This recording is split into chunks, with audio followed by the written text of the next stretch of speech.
Hello, everyone, and welcome. My name is Yuliia Ivaniuk, and I'm the coordinator of the Center for Ukrainian Canadian Studies at the University of Manitoba. It is my distinct pleasure to welcome you to our lecture series.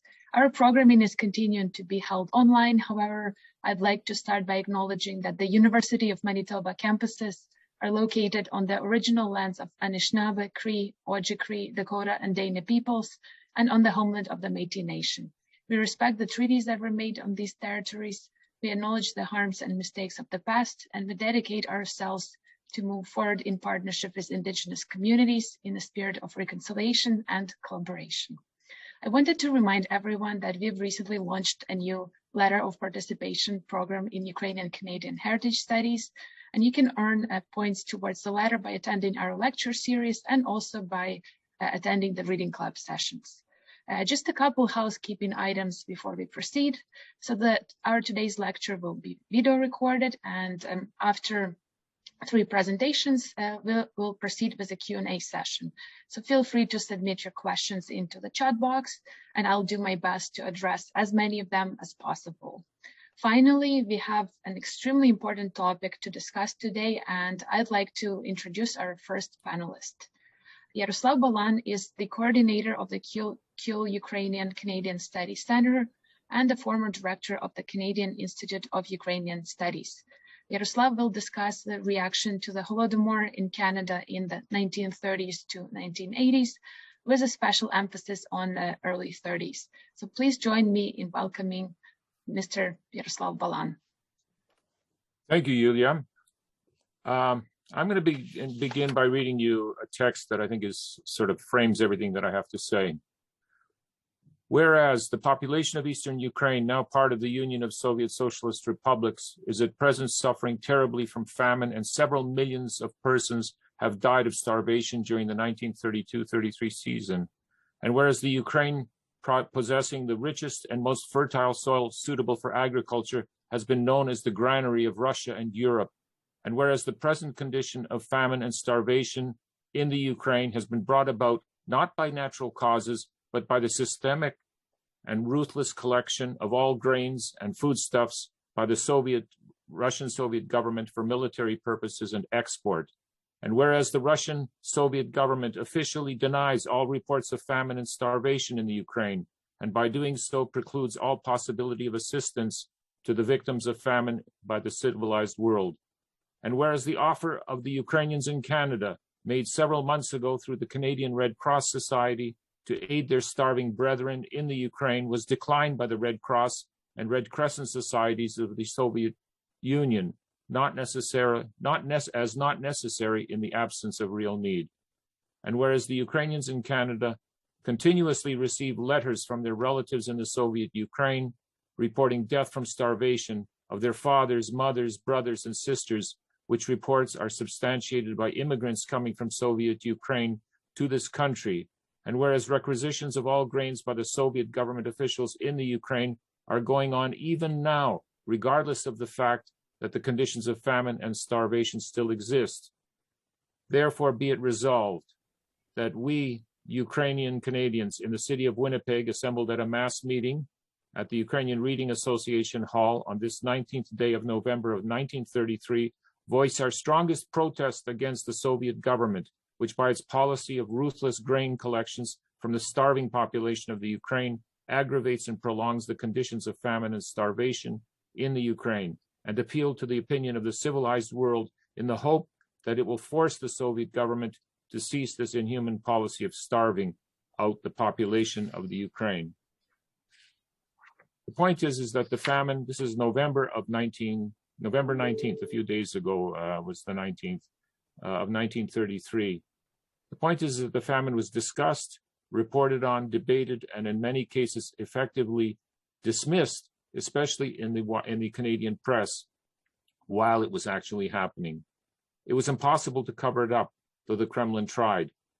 Among the earliest reports about the famine to appear in the press were harrowing accounts of desperate Ukrainian peasants trying to flee across the Dniester River into Romania in February-March of 1932, hundreds of them being gunned down by Soviet border guards as they made a dash across the ice or drowning when they fell through it. A surprisingly large number of Canadians were in Soviet Ukraine in 1932-33, including 8 professional journalists, 3 of whom alone produced more than 160 articles published in the Toronto Star, Globe, Toronto Telegram, and many of which were then reprinted in the Winnipeg Free Press, Saskatoon Star Phoenix, Windsor Border City Star, Regina Leader, Edmonton Journal, Edmonton Bulletin, and other Canadian dailies. Articles are generally 1,200 to 2,000 words long, and they often started on the front page. So they were given widespread, they were very prominently featured. Pierre Van Passen, who was the author of 60 articles describing 2 trips, one in 1932, in 1933, could be described basically as an apologist. He considered himself a Christian socialist. He was sympathetic to the Soviet Union. He wrote some critical things about it, but was generally light-handed on that, and basically ended up touting, pushing the party line that, well, it was really the peasants themselves who responded. It was terrible, the famine happened. He spent time on a collective farm. He spent a couple of days to find out the truth about the famine in 1933. And this was all, he ended up saying that, well, yes, it was terrible. It's all behind them now. Things are getting better. And maybe those people kind of deserved it anyways. Another journalist, Frederick Griffin, was with the Toronto Star. He wrote a total of 47 articles that amounted to 80,000 words. This is while he was in the Soviet Union. He was traveling, and this is the day before we had our little laptops. He had a typewriter on his knees, I think, as he was taking the train around the Soviet Union, including Ukraine. Another 13 articles he wrote after he got back to Canada. And his articles, he had 37 were reprinted in the Winnipeg Free Press, 17 in the Windsor Border City Star. So you get a sense of the impact that these people had. For me, the most interesting journalist who was in Ukraine at this time was a freelancer, Ria Kleiman, a native who grew up in Toronto. And she lived for 3 3/4 years in the Soviet Union. After working 9 months for Walter Duranty, the infamous Mr. Duranty, she went on and became a stringer for the London Daily Express and also contributed articles to the Canadian press. Ria is interesting because she came to the Soviet Union in December of 1928 as a sympathizer. She was a member of the Communist Party. She thought it was the greatest thing in the world that was happening there. And it didn't take her long, though. It's interesting that within 6 months of being there, she was already thinking of leaving. She was not enamored with the Soviet paradise, but she ended up having to stay there. She lived with a working class family. But Ria ended up writing in 1932 2 series of articles, 22 articles about a trip she made to the far north and where she witnessed the mass exploitation of slave labor by the Soviets in the Gulag. And she also described encountering Ukrainians who had come fleeing the famine or had been exiled to the far north because, by the Soviets. She then embarked on a trip a couple weeks long, with 2 women in a car that took her from Moscow through Kursk, Orel, Kharkiv, Slovyansk, Donetsk, the Kuban region, all the way to Tbilisi, Georgia, where she was arrested by Soviet authorities who had seen some of the articles that she wrote about her trip to the far north and were very upset by them, and arrested her and deported her. She was the first Western journalist in 11 years to be expelled. So she's an interesting character, and she is the one who really captured more of the truth of what was going on. You had others there. Robert Cromey is an interesting character. I'm just trying to give you a sense of these journalists. He was the publisher and editor of the Vancouver Sun. He spent 9 days in Moscow and Leningrad and came back almost like a Bolshevik. Even though he was a capitalist, he thought a great economic boom is happening. There are all kinds of economic opportunities. What an amazing place. Yeah, there are people are shabbily dressed. Yeah, they're poorly housed. Yeah, they don't have enough to eat. But you know what? It reminds me of the boom in Western Canada when it was being opened up to settlement. That's how he likened it. And because he was a journalist and a publisher, he got picked up. He was interviewed in the American press and Canadian press. He spoke widely. He gave a talk in Vancouver that was published in its entirety in the Vancouver Sun, 9,000 words long, a big spread. And you had others. Matthew Halton, 15 articles after a 2-week trip to Moscow in January 1933. Arthur C. Cummings, a Southern correspondent who visited, and there were others. So this is just to give you an idea of the kind of press coverage that was given to by professional journalists. You also had people who wrote things like H.G. Bartholomew, who's an engineer in Toronto, who worked for 2.5 years on projects in the Soviet Union. And he ended up writing 21 articles in the Toronto Telegram, basically characterizing the 5-year plan as a failure, talking about how starvation was imminent, that the oppression was terrible. He totally exposed the reality of the Soviet Union. You had first-hand accounts by survivors, people who managed to get out in the middle of the famine. One family, the family of Peter Walchuk, spent 5 months in 1932, from January to June, barely got out alive, almost starved to death. They were in a place called Orekhove, south of about 60 kilometers southeast of Zaporizhia, and he described, their ordeal in very, very moving terms. You had people like Sofia Stuzarenko and Maria Zhuk and Rose Krzyzewski, 3 women who managed to get out, and a couple of them in particular gave interviews where they gave absolutely horrific accounts of cannibalism, of things that were going on in Ukraine. This is all in the Canadian press. There were delegations of tourists, official delegations. There were tourists who went. There were letters that were sent by family members in Ukraine to their relatives in Canada pleading for food. So there was lots of exposure given to the famine. And then, of course, you even had in Ukraine at this time, you had some Ukrainian Canadians, miners, farmers or whatever, who because of the depression in Canada they had heard that everything was booming in the Soviet Union, that jobs would be given to them or whatever. So they went back. They were living in Soviet Ukraine and they experienced the famine. There were also a whole army of technical experts who were working on contract in the Soviet Union. A very famous Canadian engineer, John Calder, oversaw a lot of big projects for the Soviets. He was there.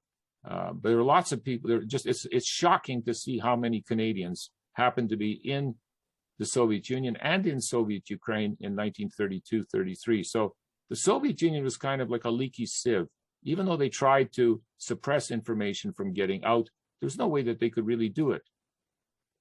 You also had, at the same time as these reports, you had lecturers crisscrossing the country giving talks and drawing huge crowds. I mean, some of the journalists themselves, I mentioned Frederick Griffin. He spoke to the Canadian Club in Toronto, 500 people at the Royal York Hotel. You had Will Durant, the American philosopher. He spent a couple months with his wife traveling across the Soviet Union. He spoke in Vancouver and Victoria. Vancouver at the Hotel Vancouver drew a huge crowd, standing room only. And he was heckled by communists in the crowd, but he had talked about starvation. And he talked about how horrible this. And this is a man who went as well. When he went there initially as a sympathizer, he was appalled by what he saw in the Soviet Union. So there's no excuse that, people didn't know about what was going on. They knew. If you've read the Canadian press, you knew. You had it wasn't just the Canadians. So you had also American journalists whose articles were carried in the Canadian press. What's interesting, there was very little, Malcolm Muggeridge's expose, one article made it into the Canadian press about his revelations about the famine and what was going on. Gareth Jones is not mentioned anywhere. But there was a man named Kendall Ross, an American journalist who spent a year in the Soviet Union and then traveled. He got out and wrote devastating accounts of how horrific the situation was. You had an American doctor named W.J. Robinson, who spent several months traveling in the Soviet Union, went basically as a progressive kind of guy, very open, sympathetic, came back and wrote really a very critical account of what he saw as a medical person and as a politically sort of engaged person, progressive person. His book was serialized in the Edmonton Journal and in the Vancouver Sun in installments, and there's like 20 articles. So you couldn't turn anywhere in Canada. Now, the Ukrainian community, of course, had its own sources of information. They had the Ukrainian Canadian press, and they, of course, had their connections to the Western Ukrainian press, and so they were getting information from Western Ukraine that they also brought into the mix. I can tell you that Ukrainsky Holos in particular played a very important role in educating the community. Of course, the communist Ukrainian press denied and tried to cover up the famine and blame it on and deflect attention away. Yeah, well, people are hungry in Canada too. One of the things you have to remember was happening at this time is there were these hunger marches that took place in Edmonton and different cities across Canada, which drew attention to the fact that people in Canada were hungry. It's true. The Depression was hard. Food was not in short supply. I mean, there were people who suffered some effects of malnutrition or anything like that. There was not mass starvation like there was in Ukraine. But of course, this created the narrative that's sort of like, well, what are you talking about? That people are hungry in Russia. People are hungry here too, and starving here too, is exaggerated accounts. Oh dear. Here I'm looking at my time, and I think, all right, now back to where I was. Well, a particularly important article by Miroslav Stachyshin, who was the editor of Ukrainsky Holos, was a front page story called "Ви знаєте, що значить голод?" Do you know what the hunger means? Published on the 29th of November, 1933, and it helped to mobilize part because it talked about how, do you really understand? Like, just go, don't eat for a day, don't eat for a week, don't eat for a month. Then you'll know what the hunger is. It was very, very effective in raising awareness. And Holos actually,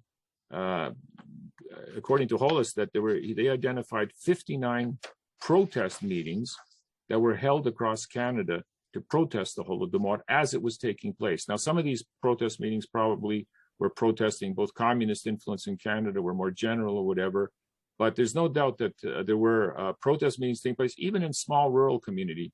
I came across in the Edmonton Journal, and just a short little notice about how Spedin, Alberta, Ukrainians got together and protested and demand, the famine in Soviet Russia and in Ukraine, that was affecting Ukrainians. At the forefront of really publicizing the famine in the community and wider was the Ukrainian Self-Reliance League.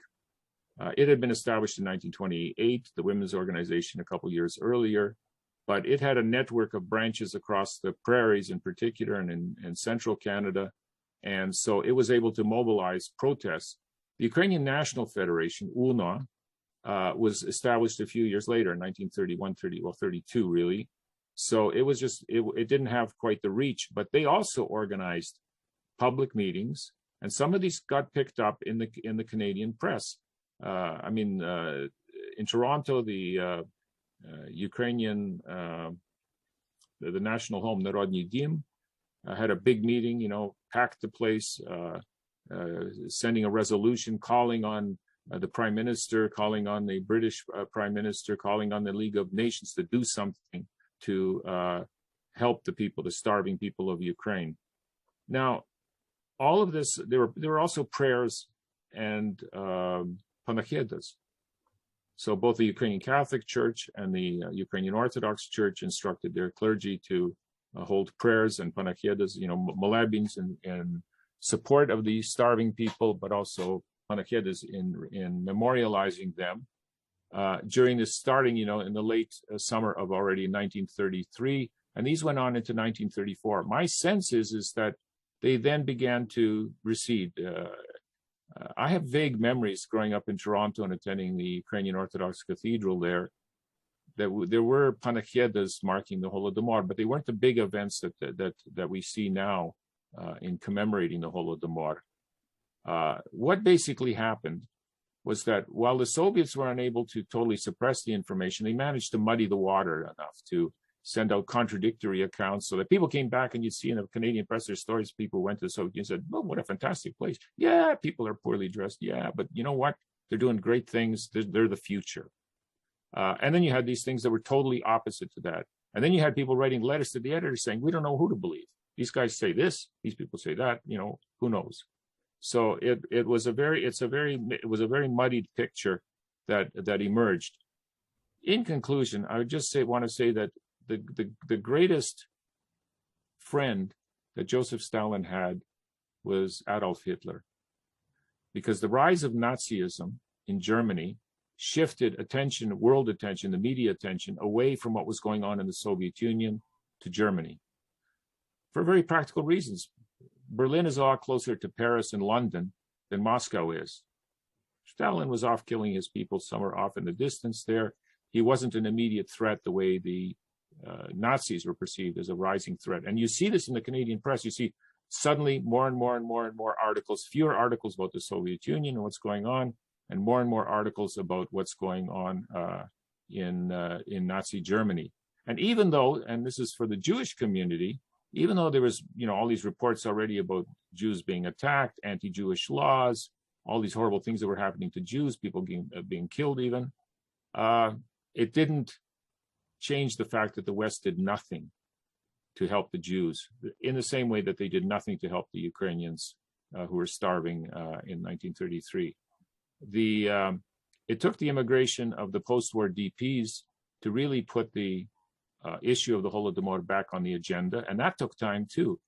1953-55, the appearance of The Black Deeds of the Kremlin, 2 big volumes edited by Semen Pidhaini, who was a member of my church in Toronto. I didn't know this. I wish I was too young to fully appreciate. It would have been fabulous talking with him. But it started to turn the corner. And then I would say that what's happened now is the work even of our Holodomor Research and Education Consortium at the Canadian Institute of Ukrainian Studies is playing an important role in getting out the message about the Holodomor and that it was a genocide. And more people are recognized. Scholars, people in influence makers, we call them, acknowledge that it was a genocide that specifically affected the Ukrainian people. I think I'll leave my remarks there, but thank you for your attention.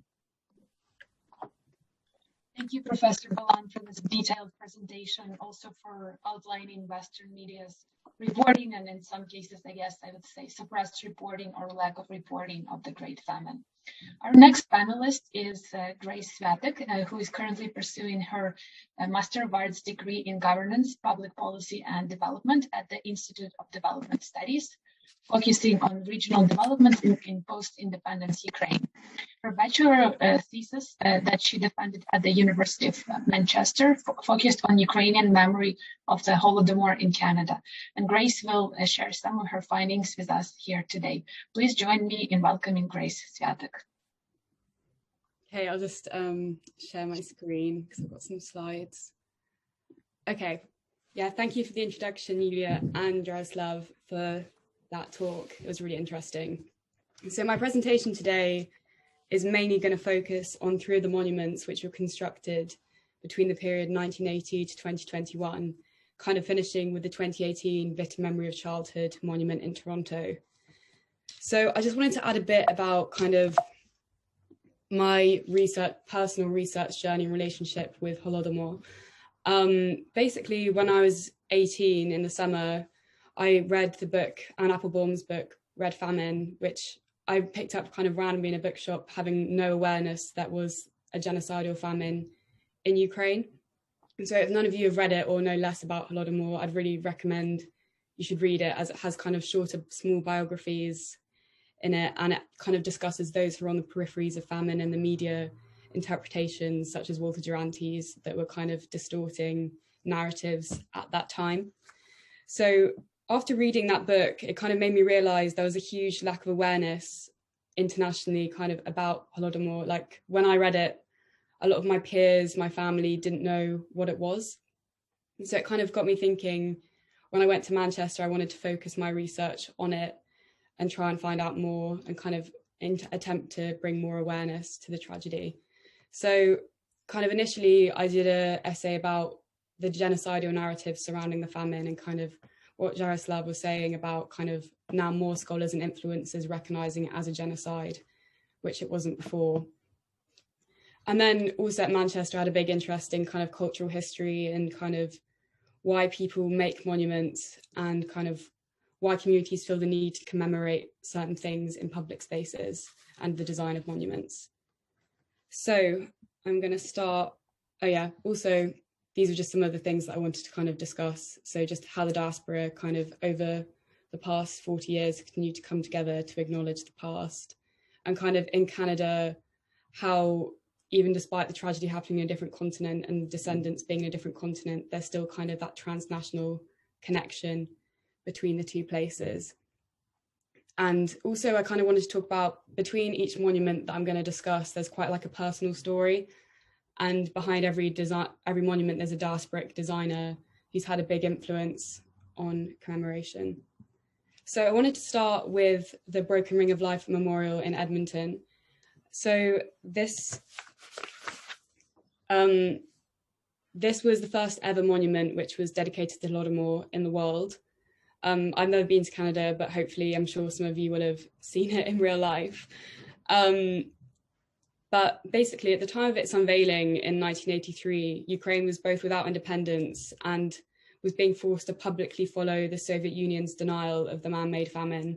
So it was still being told as a natural famine, and even to this day, Russia refuses to recognize it as a genocide. So the widespread secrecy and, kind of as Jaroslav said, the little Western comprehension was ameliorated by Americans like Walter Duranty going around giving Russia sympathetic stories.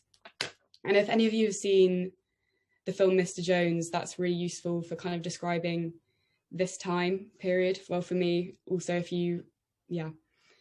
So the global debate and denial only really started to be quashed in 1986 with Robert Conquest's influential monograph, The Harvest of Sorrow. So yeah, kind of up to then, it was very muddy between the media and different scholars saying different things, and yeah, a lot of denial. So I'm just gonna go back. So I just wanted to look at the monument's design firstly. And I think initially it kind of encourages the viewer to feel quite uncomfortable, inspiring kind of, I think, maybe unfamiliar members of the public to engage with it who might not normally approach a traditional obelisk. So kind of people who aren't Ukrainian would want to go over to it.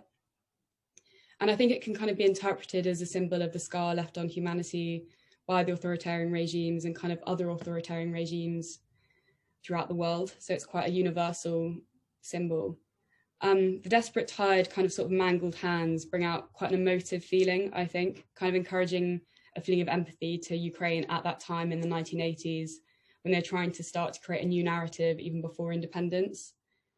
I just wanted to read the inscription reading, which I think is quite prevalent. It says, twisted and fractured circle represents the life cycle being torn apart by an unnatural force. Emaciated hands resist, grasp, and beg for an end to their inhuman condition. So the unnatural force mentioned kind of supports the monument's overall like kind of haunting design, and kind of reinforces the anti-Soviet rhetoric they were trying to put across in that period.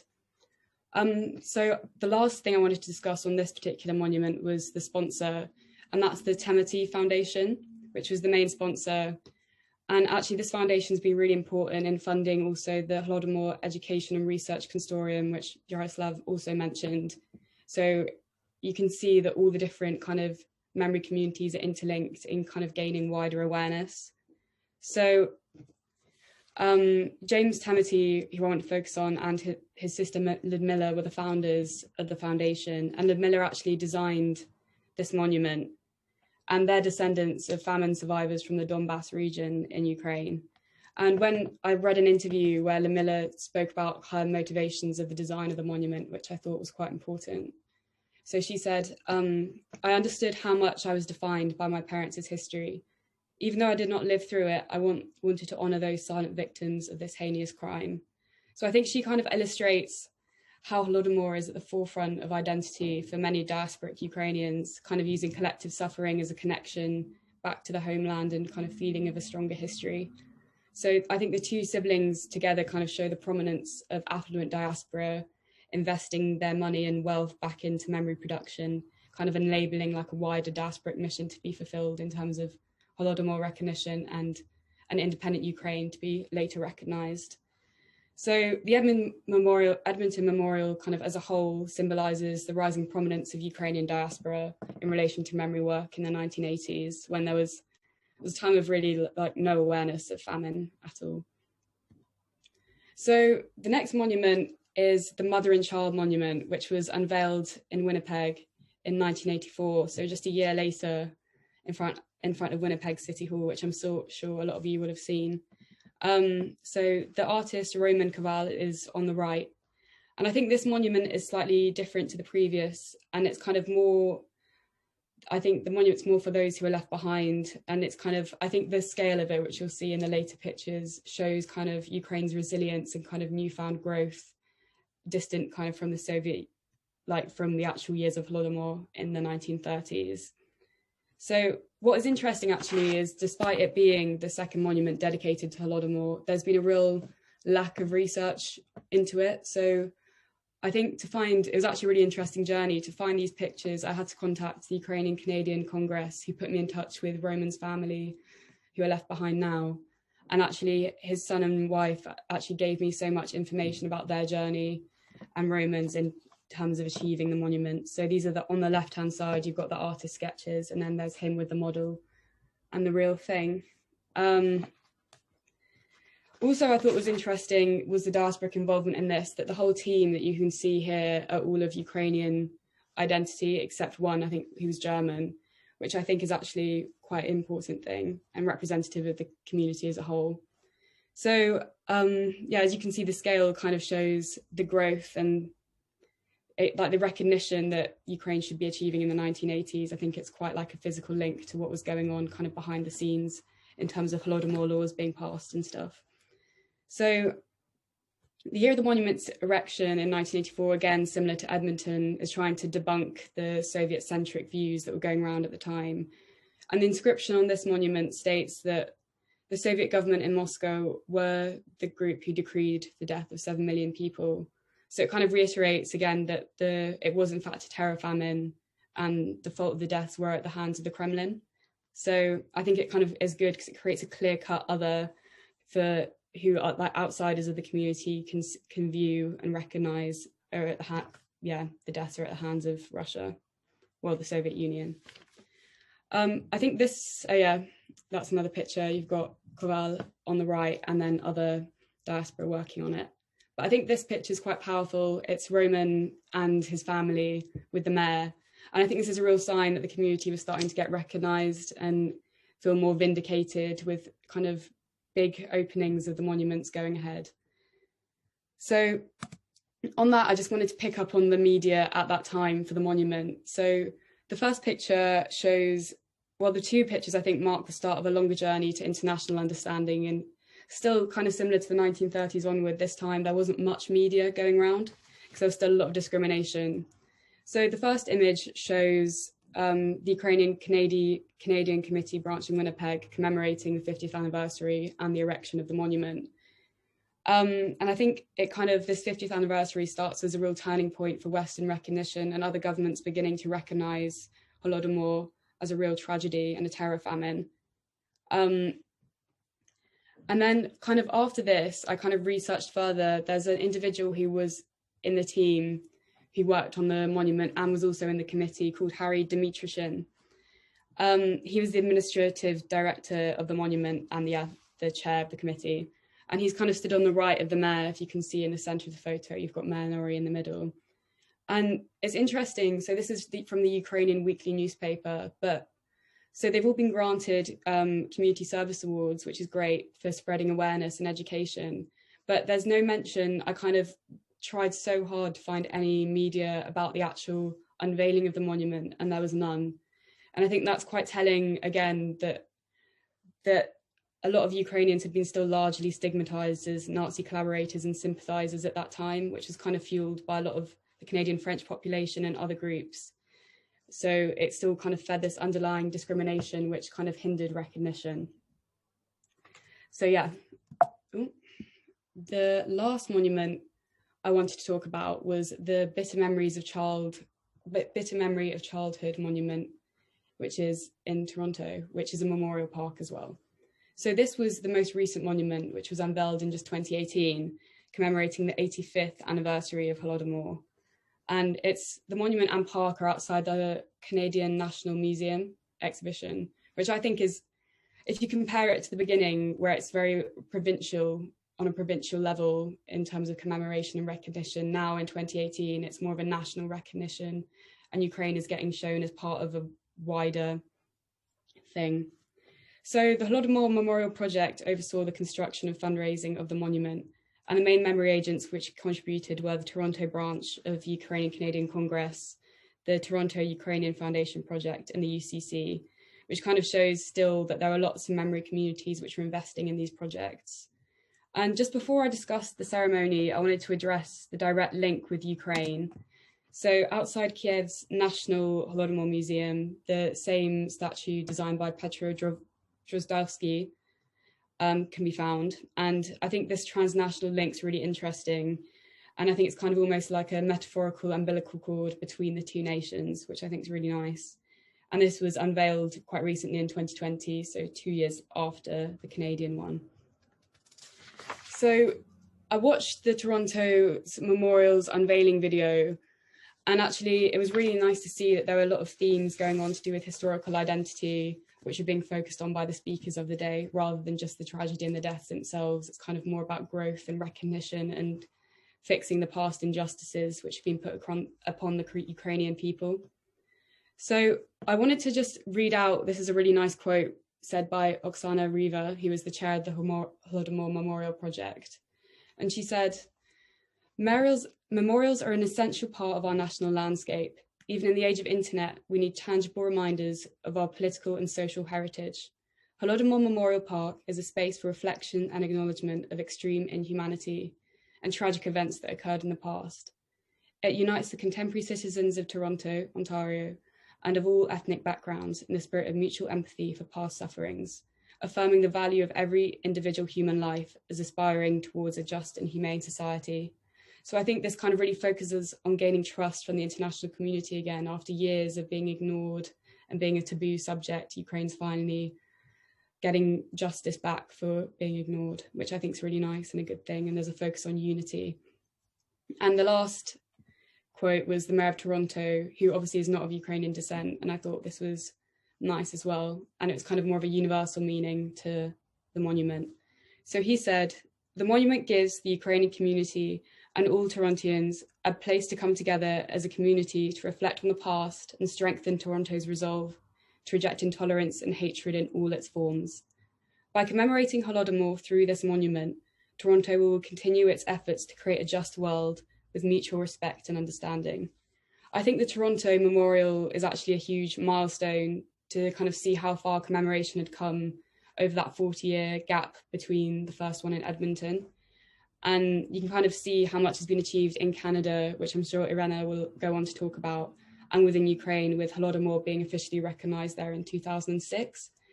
So I just wanted to say kind of concluding thoughts. I think I've been on for quite a while.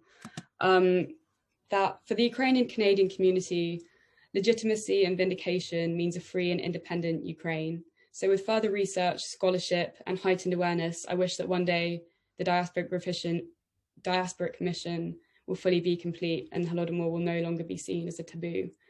The three contributions that I've spoken about to Canada's commemorative landscape evidence the importance of Holodomor as the defining catastrophe for the Ukrainian nation.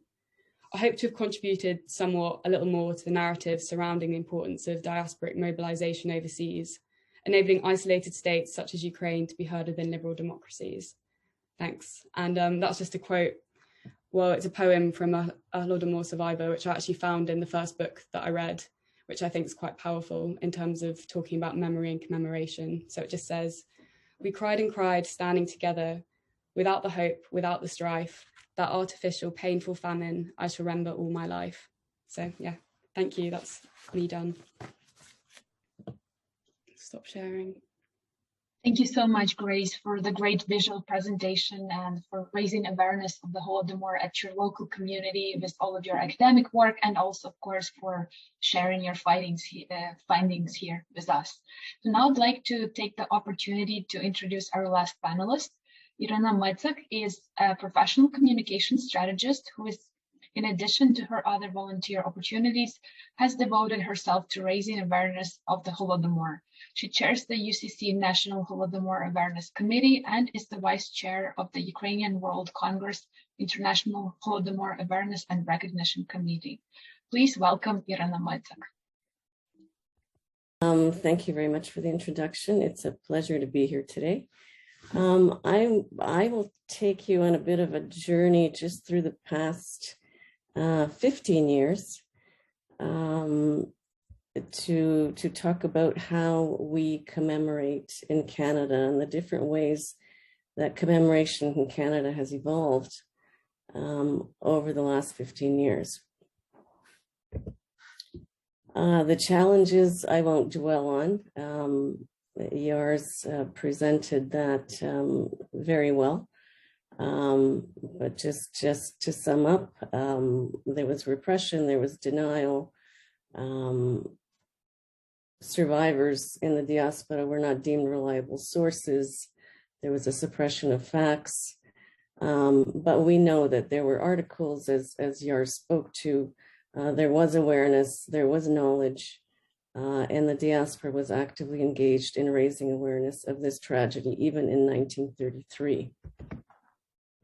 The turning point, I believe, was in 2006, when the Ukrainian parliament passed the law on the Holodomor of 1932-33 in Ukraine. International Holodomor Memorial Day was officially proclaimed.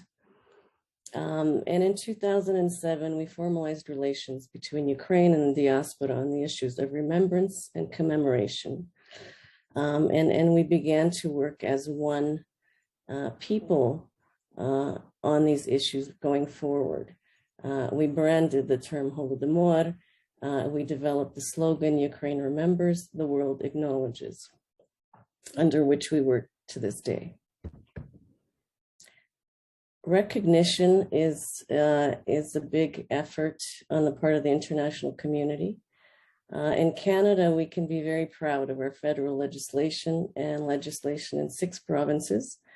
We are currently working with the Ukrainian community in Halifax toward official recognition by the province of Nova Scotia. And we hope that soon after the remaining Atlantic provinces will also follow. Internationally, 17 countries have passed legislation recognizing the Holodomor. There have been countless resolutions, statements by government bodies and international institutions. I have to admit that this is an uphill battle, but it's a battle that we're not leaving. And the international Ukrainian community will not rest until we have achieved recognition in every country of the world and the United Nations as well. The 75th anniversary, there was a very significant action that was also the first joint action with the diaspora and Ukraine working as one to fulfill one initiative. And this was Light a Candle of Remembrance. And this was the Remembrance Flame. Some of you may remember it, some of you may not, maybe too young. But in essence, we had developed a Remembrance Flame, which is being held in this picture by Holodomor survivors, the Panelists. And this Remembrance Flame, which is very similar to an Olympic torch, this Remembrance Flame traveled through 33 countries of the world in the 75th year. And it began its journey in April in Australia, and it ended its journey in Ukraine in November. And this was a very significant event for all of us because it really raised the bar, it raised the level of awareness all around the world. And it was very successful in attracting media attention to the issue of the Holodomor. Then for the 85th anniversary, another joint project, again, with the diaspora and Ukraine. On the 85th anniversary, we resolved to dedicate this anniversary to the children who had perished during the Holodomor. And what we organized, again, this was internationally under the auspices of the Ukrainian World Congress. We organized public candle lighting service ceremonies in 85 countries of the world. But these were not done in one day. This was done across 85 days. So 85 days leading up to Holodomor Memorial Day. So for the 75th anniversary, we had 33 countries participate. By the 85th anniversary, we actually had 85 different countries participating in this candle lighting ceremony. Another important initiative I'd like to highlight is sharing the story. Sharing the story, these are testimonies of our survivors.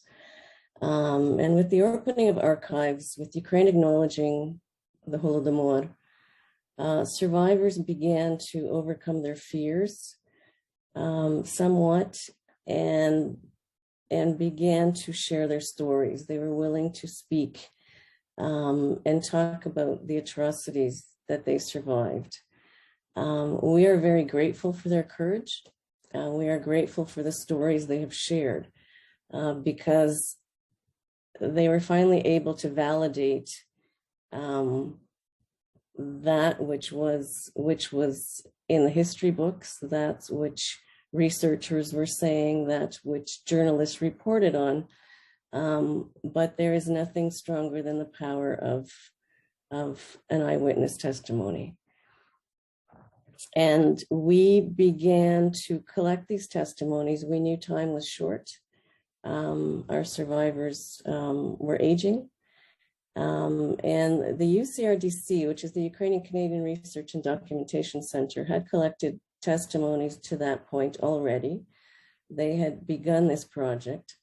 But with the 75th anniversary, we made it a very concerted effort with the Ukrainian Canadian Congress and the UCRDC to collect as many testimonies as we possibly could while we still could. And we managed to collect close to 150, if not more, survivor testimonies. And for the 80th anniversary, we developed a website called Share the Story, in which we featured 80 of these stories. Again, we featured one a day for 80 days leading up to Holodomor Memorial Day. And it served to raise the awareness and to help people better understand the Holodomor, its consequences on individuals and their families. And unfortunately, as I've said, the survivors have for the most part left us, but their stories remain. They will always remain to educate. But now it's up to the descendants to pick up where they left off. And for this reason, in 2020, the Ukrainian World Congress established the Global Holodomor Descendants Network. In 2021, we launched the network in Canada. And again, this is a critical initiative to moving the cause of Holodomor awareness forward. Because it's one thing, I personally have no history. There's no history in my family with respect to the Holodomor. So it's one thing when I talk about the Holodomor, and it's really something very, very different when a descendant or a survivor or a descendant of a survivor can speak about the Holodomor and what it has done to them, to their families. These are very real personal stories. So we look forward to building on this initiative. And again, the UCRDC, which I've already mentioned that was working on the survivor testimonies, they also have a wonderful project right now where they're documenting the testimonies of descendants. And if you go to ucrdc.org, you can see some of those stories are up on their website. Education. On the education front, we are working with our provinces. In Canada, education is provincial, as a provincial jurisdiction.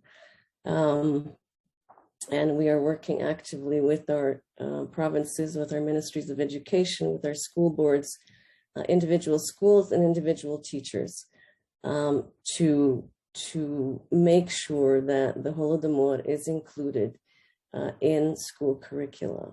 And it's not just in one area of study. There are many entry points for the Holodomor to be included in the curricula.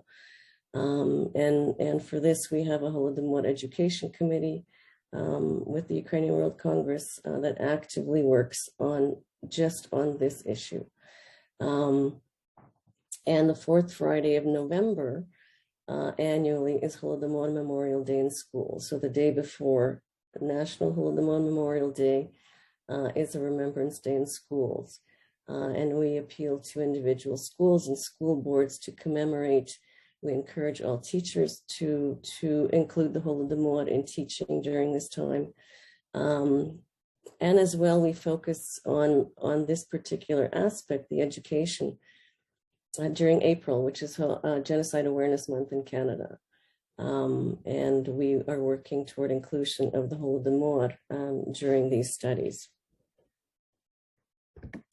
We are very, very fortunate in Canada to have several institutions that are dedicated to Holodomor education and Holodomor awareness.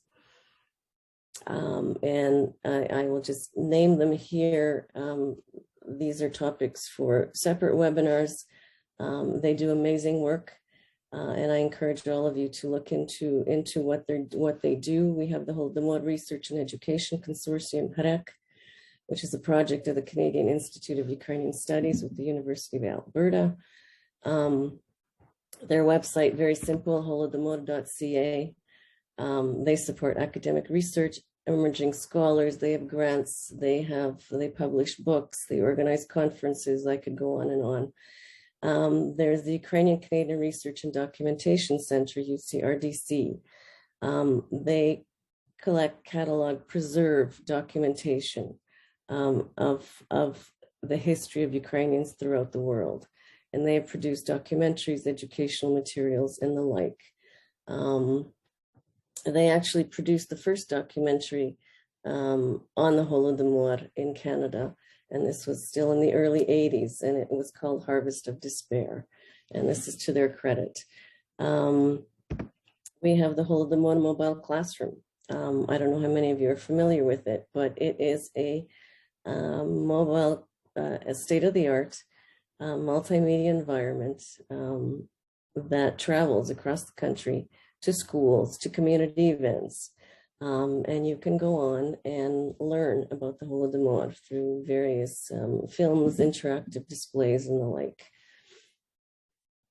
And the Holodomor Mobile Classroom is a project of the Canada-Ukraine Foundation. Resources. When I first embarked on this journey, Holodomor awareness, the biggest challenge was resources. Where do we find material? We have no material. Communities were scrambling. Now, thankfully, again, we're very, very lucky here in Canada. And I'm just really referring to Canadian material, Canadian produced material. Now it's endless. There's academic research, there's lessons plans, there are books, fiction and nonfiction, and for all ages. Testimonies we've collected, exhibits, multimedia presentations. There are dramas. There's even a musical has been written about the Holodomor. Films, documentaries, and features in 3 languages. The image you see on the screen, Genocide Revealed, a film produced by Yuliia in Montreal in 3 languages. It's a great educational resource. Ria Kleiman story, produced by the Holodomor Awareness Tour, which Yars was talking about. These are great educational tools, and we're very fortunate to have them. Another way to approach the Holodomor, and this is relatively a new avenue, but I think it's a very critical one going forward, is sharing the story of the Holodomor through art.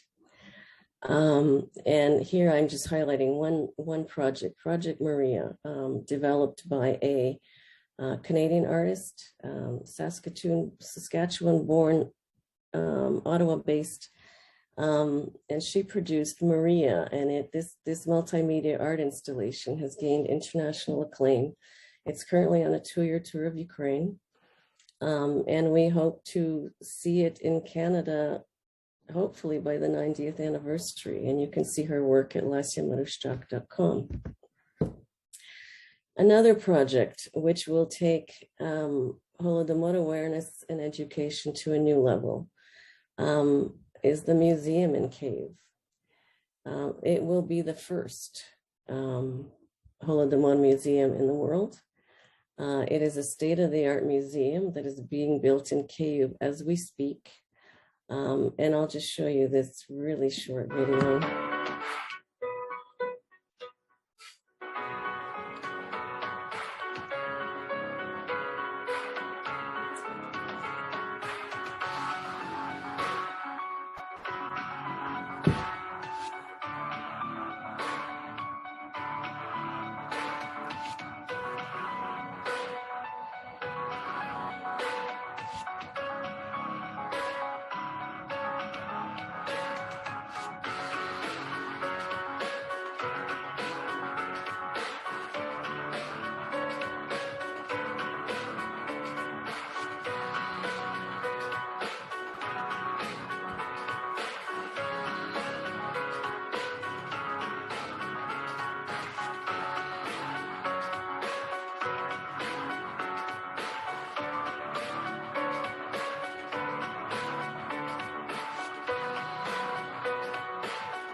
We look forward to this museum becoming the global center for Holodomor education and awareness, and it is scheduled to open for the 90th anniversary in 2023. Sorry.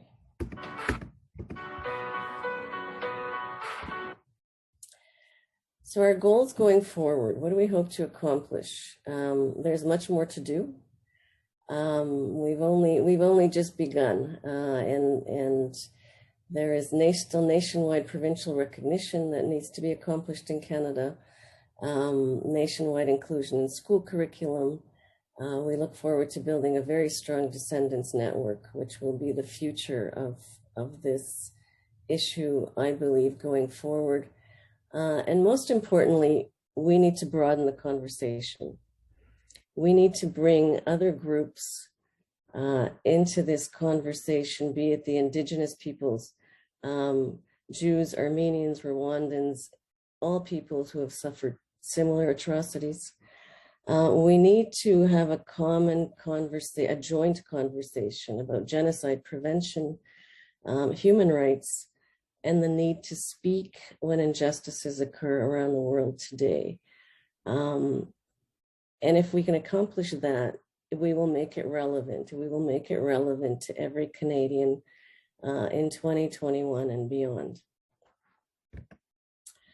So I will conclude with that.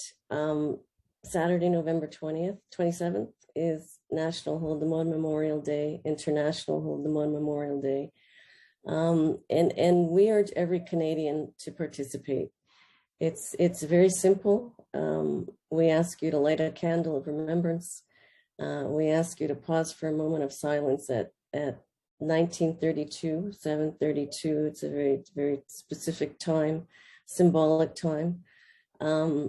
Participate in commemorations and memorials in your local community if you can. But even a simple acknowledgement, if you were to post your candle on social media for others to see in remembrance, so we can share widely and raise awareness. I thank you for your attention.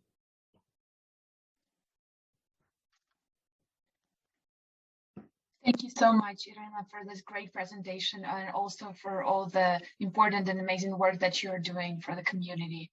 Now, I'd like to open the floor for discussion, so feel free to submit your questions into the Q&A chat box, and we'll try to address as many of them as possible.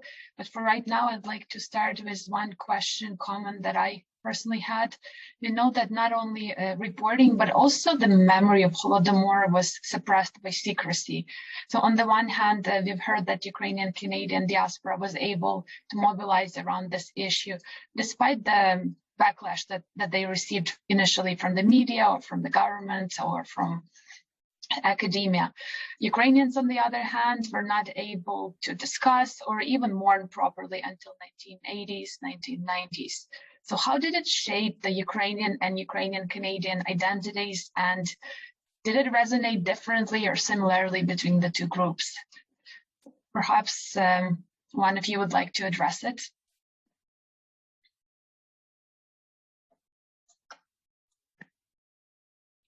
Sir Balan, do you have a take on this?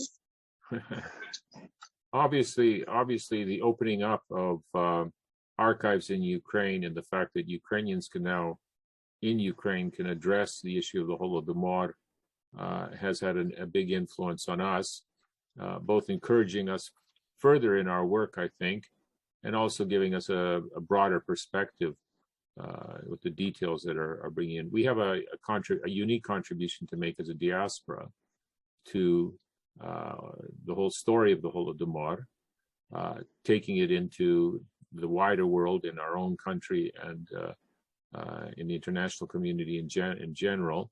We have experience with that, which we can share with Ukraine in how to do that. And so I think there's a kind of a dialogue that's taking place now between those of us who are engaged in Holodomor studies and activities here and people in Ukraine on dealing with the same issue. Thank you so much for your comment. I saw that there's a question from Yvonne, I guess, on chat. Yes, and this is our next one. So what are some of the main challenges that have occurred in the process of recognizing the Holodomor for the rest of the world, and in particular for Russia, I shall add, and what arguments do some of the opponents to the Holodomor have against the recognition when so much information, so much evidence is already available to show that the importance of this event and that it did take place? And is it primarily a political issue, or are there other components to this issue? So if one of you would like to tackle this one. Irene has a comment. Yes, please. I'll just say briefly, it's very simply, yes, it's a political issue. Every country, I think we understand why Russia isn't going to recognize it, but every country has its political challenges. Every country looks at what are the consequences if we are to recognize this, and consequences are different again for every country, whether it's their relations with Russia, whether it's they're thinking about, well, if we recognize one genocide, we have to recognize other genocides. Then what are the repercussions? What will the consequences be on our country? There are many issues, and every country has its own challenges, and that's why this issue of recognition is very challenging, because we have to address every country individually, and it is a very gargantuan task, but I do believe that we will get there. Thank you so much for this comment. And Grace, do you have any input as far as the United Kingdom is concerned in this regard? Obviously, it is recognised here, but it's still, I think, I don't know, in terms of my university experience, I didn't do any modules that related to it, and no one really meant, until I, as I said, picked up that book, no one had spoken to me about Holodomor at all. So I think it's kind of, obviously there's recognition, but there's also kind of mobilizing people within the country to recognize it. And still there's the issue of just making people aware of what actually happened, because that's kind of half the battle in getting some of these countries to pass these laws, is having the awareness being put in place in the first place and having petitions being put forward for recognition, and kind of how many diasporic members, I guess, are in the community who can help mobilize and push for these initiatives. Thank you. If I could add, sorry. Go ahead. You know. I just wanted to add to Grace. Thank you for mentioning that. because that too is critical. And that's why these awareness initiatives are so critical, because we need to mobilize the people of every country, because it is the people that have to speak to their elected representatives. And then that will also help push this issue along. Sorry, yours. I was just going to add that progress is being made. I think that it's very, very important that good, solid, irrefutable, scholarly work be done. Facts, to establish the facts of the Holodomor, because we are seeing their influence. That people are who initially were skeptical, I would say, about really, and was it really against Ukrainians? Was it really artificial?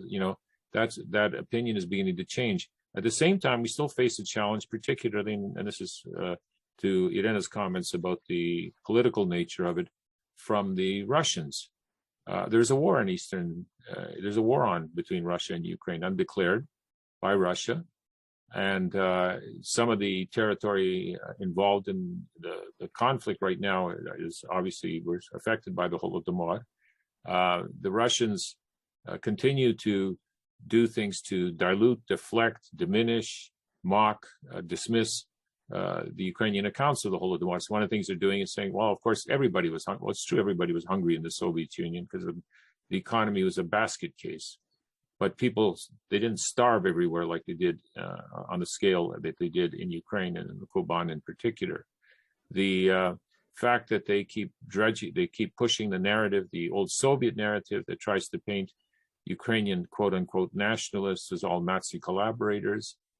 That's another trope that they use to deflect attention away and to dilute and stuff. So countering this is not a straightforward matter. It requires patience, and I said it requires just hard work on getting the facts out as best, documenting everything we can and presenting that evidence, and that is starting to turn the table. I was just going to mention that in my presentation, I neglected to say that for me, I think 1983 was an important turning point, because that was the 50th anniversary of the Holodomor and the commissioning of the Conquest book by Harvard, the public events. There was a big commemorative event at City Hall in Toronto that drew a large crowd and everything. That really, it became much more mainstream. Earlier, as I said, I remember that I think at our cathedral we would have panachedas for the dead, but nothing on the scale of the commemorations that have occurred since that time. Finally, I would just say that also a big turning point was 1948 in Munich, Germany. There was a demonstration, a march by people from Eastern Ukraine who drew attention to the Holodomor, and that really is the first post-war mass commemoration, I guess, or large-scale commemoration of the famine in the West. Thank you so much, Yaroslav and Irena, for your astute comments and for drawing parallels with today and what we see happening in Eastern Ukraine right now. And we also know that, in particular, the Levada Center's research showed that today about 60% of Russians view the figure of Stalin positively. So it's just something to think about, to consider. And we know that recently there was an event where attempts to show a documentary film about the Holodomor in Russia did not go successfully. So a lot to consider in that regard. And I can see that Peter would like to make a comment or ask a question. You can unmute yourself right now. Thank you. Thank you for your presentations. They were excellent.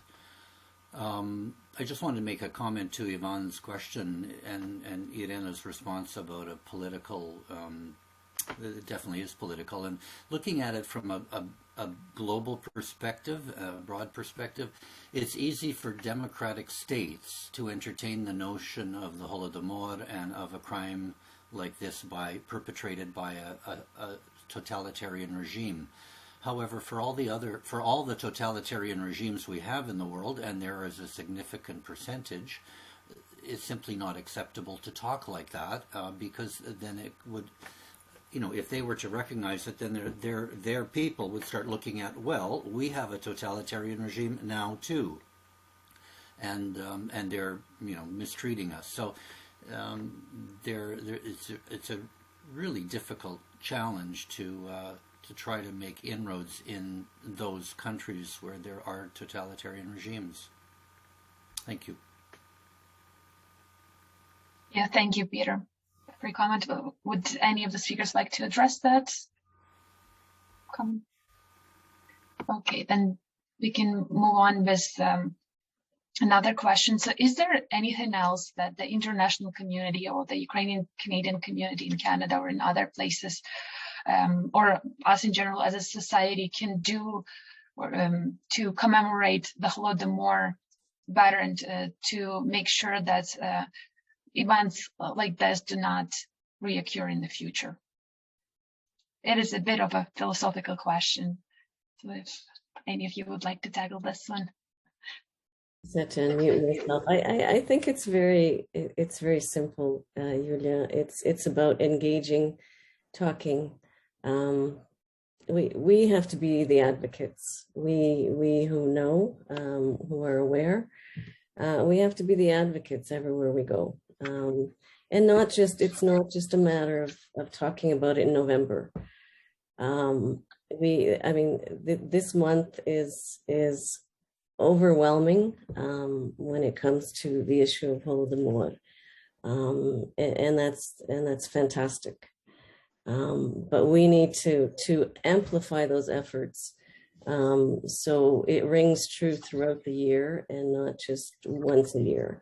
And it's up to every one of us. It's really an individual effort. Whether I go and I'm talking to someone on somewhere that conversation will come in, I can add it. I can speak to my son's teachers about why aren't they teaching it. I can speak to my parish priest as to why he's not talking about it.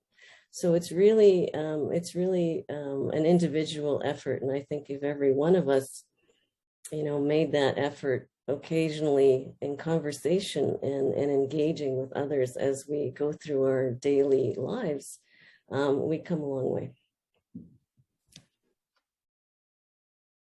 Yeah, thank you so much for this comment. And I believe Yaroslav has.